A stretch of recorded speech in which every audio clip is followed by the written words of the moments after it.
明石海峡橋。全然映ってないわ。向こうから帰ってきてる時は神戸の夜景で綺麗なんです綺麗なんだけどね。一応ね、神戸の夜景も映してもね、わからんな。空が神戸。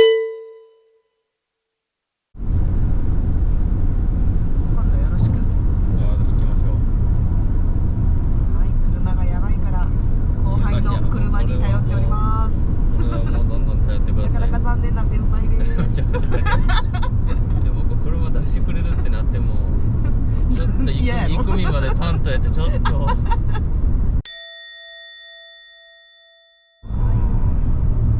んなこんなで淡路島に入りました。な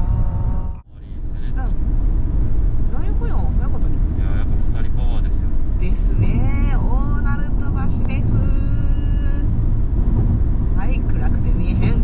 渦潮見えない。見えない。渦潮もちろん見えない。何も徳の島じゃない、徳島。徳島が見えてまいりました。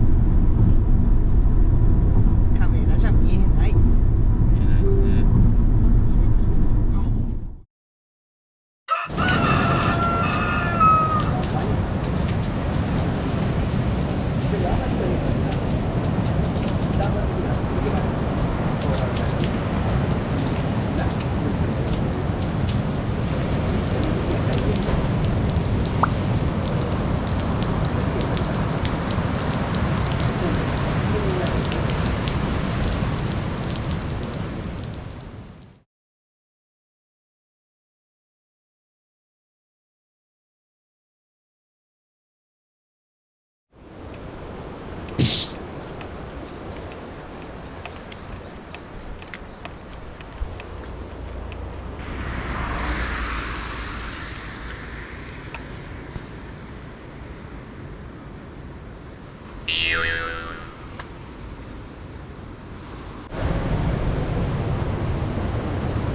冷たい。